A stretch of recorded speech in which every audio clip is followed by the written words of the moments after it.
Welcome to the Life with Aveliano's podcast. And Yayon's house. Ta-dang! Welcome to another episode of Life with the Aurelianos podcast. Oh, this is another special episode. We just did another press junket, another Disney press junket, specifically Ant-Man and the Wasp, QUANTUMANIA. Yeah, and I think this one was quite special. We didn't get flown anywhere. No, the press junket didn't happen in some awesome place. But what made it special was that We did it here at home. we did it here at home. Via Zoom. Via Zoom. No jet lag. I know. You guys must be thinking, and what's so special about that via Zoom? What made it special is because Primo got to talk to All Paul of them. Rudd, to all of Yeah, them all of actually, them. to all of them. Yeah, so we were able to interview Kathryn Newton as Cassie Lang, the daughter of Ant-Man. Ant-Man. You have Kang the Conqueror. Yes. Played by Jonathan Majors. So scary Oh, guy. man. Scary guy. Really, Intense. ang galing. Intense acting, you mean? Ang galing. Yeah. Super, Okay. super. And of course, the super funny, super witty, super Paul adorable Paul Rudd. Yeah. So please enjoy our interviews. And I truly enjoyed Primo's Yeah. questions. Yeah, and enjoy Primo's participation in this. Yeah. Nakakatawa. And nakakatawa din, na natuwa din sila. Right. Talking to Primo. So yeah, enjoy. You come from above. Like him. He will burn the world to find you. Who? The Conqueror. Hi, I'm Drew Aureliano with my wife and my 6-year-old son. We're from Life with the Aurelianos. How you doing? I'm very proud of you already, and I'm doing very well.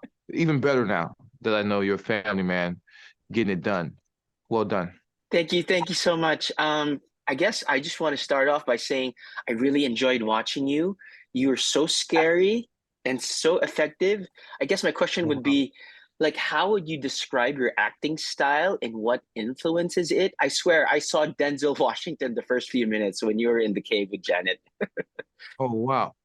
Well, Denzel's a lot more attractive than I am, so I'm gonna take that. And two, what's my style? What's my approach? My style is to, believe it or not, to be as invisible as possible. To try to disappear as much as possible.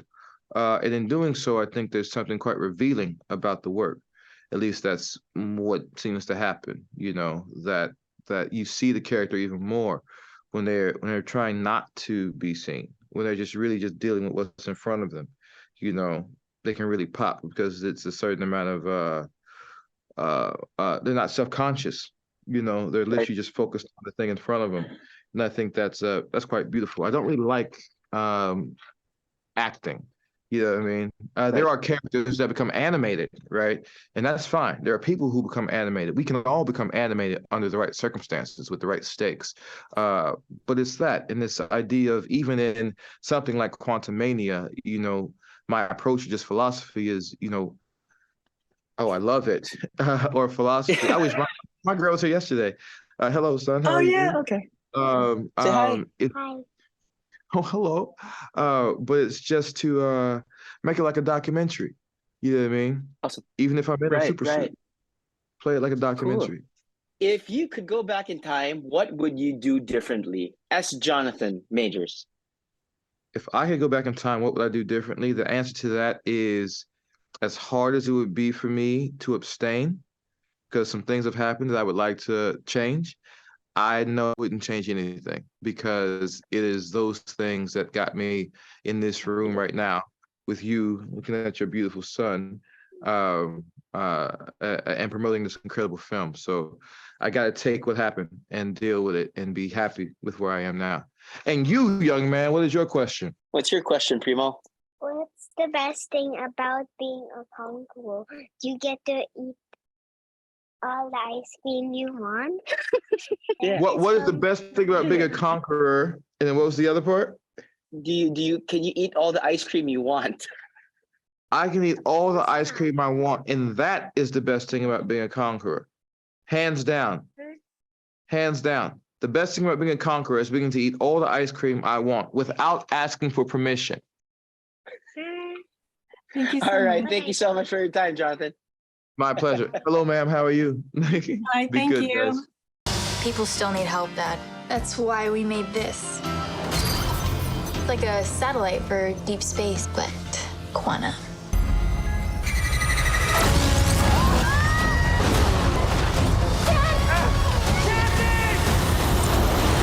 I'm Drew Aureliano, and this is my 6-year-old son, Primo, from Life with the Aurelianos. Hi, Kathryn. You're so cute. You're 6 years old? 6 years old. No way. Are you old enough to see Ant-Man and the Wasp: Quantumania? Is your dad gonna let you see it? Probably in a few years' time. In a few years' time. All right. Speaking of, what's it like to be part of the MCU, which is so grand? Well, it's really cool that you're doing this interview with your 6-year-old son, because I was 8 years old when I saw Iron Man. So if your dad doesn't let you see this movie by the time you're 8, you can call me, okay? And I will tell him that you should see the movie. It's a dream come true. I saw the movie with my dad in theaters, and I was 8 years old, and I was like, I want to be Marvel's biggest superhero of all time. It's my biggest dream. And it was. And I told myself, by the age of 25, if I didn't get in a Marvel movie, then I should probably quit. And I got it. I got literally Cassie Lang. She's the biggest one. She's really, really big. She grows 40 feet tall. So, hey, your dreams can come true. Mine.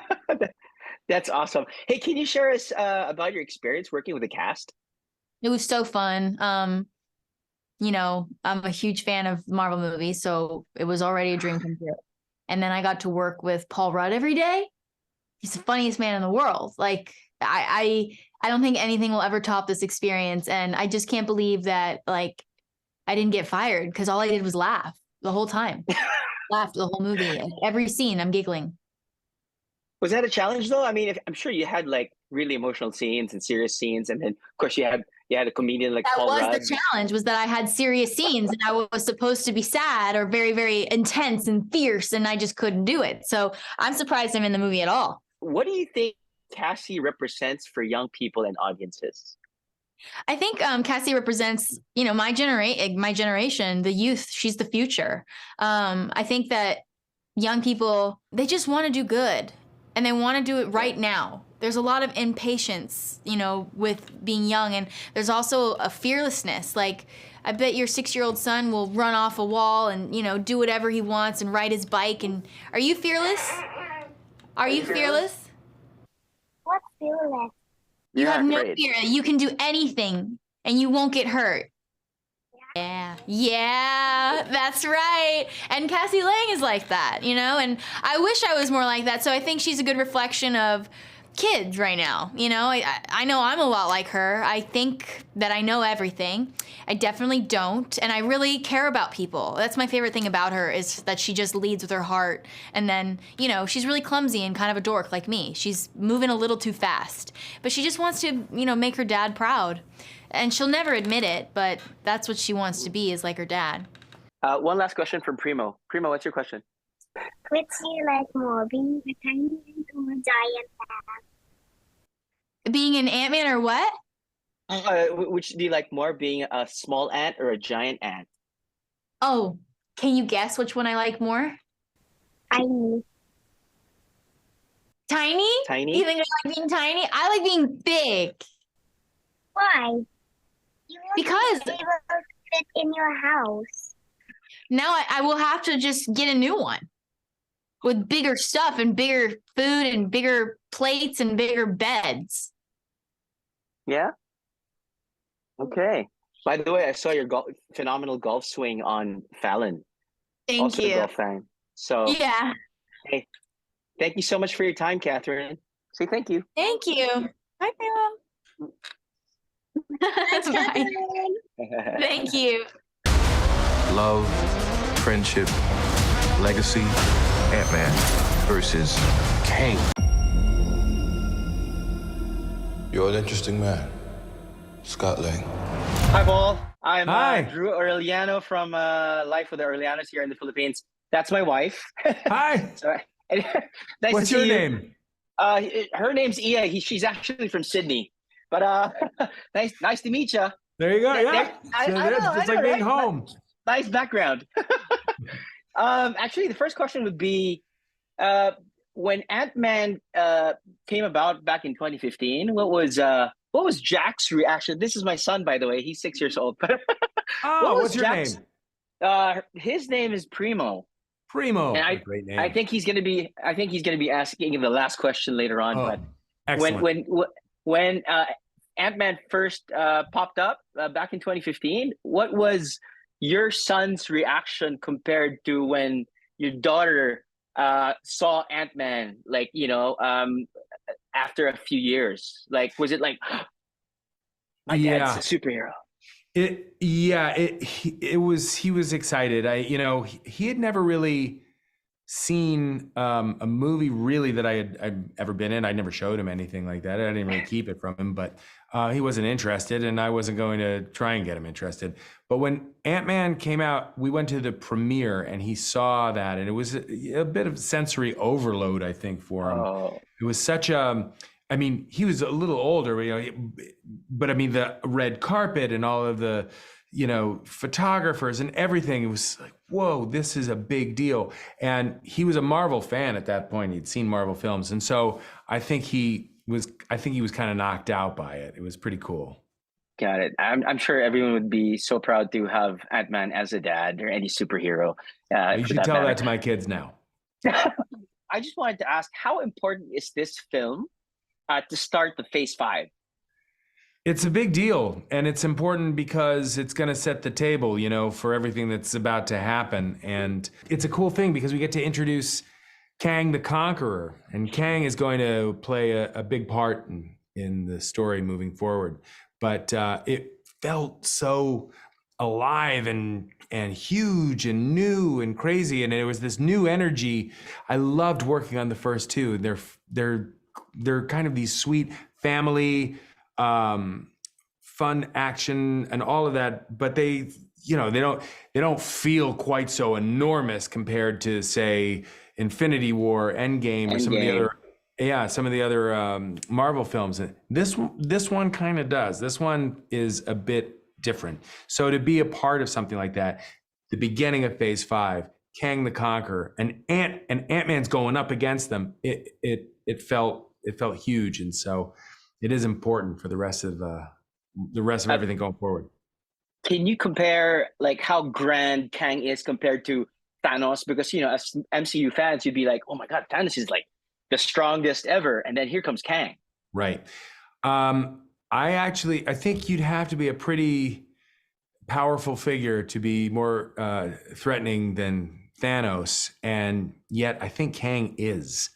Certainly Marvel fans of the comics, they know about Kang the Conqueror. I mean, he really is one of the most important figures in Marvel lore, and he can travel through any metaverse. He has variants. He's brutal. Okay, last question is going to be coming from my son, Primo. All right, Primo. Hi, Primo. When Ant-Man and Wasp go on a date, do you crawl or fly? When Ant-Man and the Wasp go on a date, do we fly? Or crawl? Or crawl. What a great question. By the way, what a great question, Primo. Thank you. I like to think we do a little bit of both because, when you're crawling, you really get to stop and see the sights around you. You get to enjoy life at an ant's pace. But sometimes you need to get up a little high, and if Wasp can fly, I can always hop on the back of an ant. So we do that a little bit. Every once in a while, we have to fly. Paul, thank you so much for your time. Thank you very much, and thank you, Primo, for your great question. Say bye-bye. Bye-bye. Bye. Thanks, Paul. Welcome Bye. to the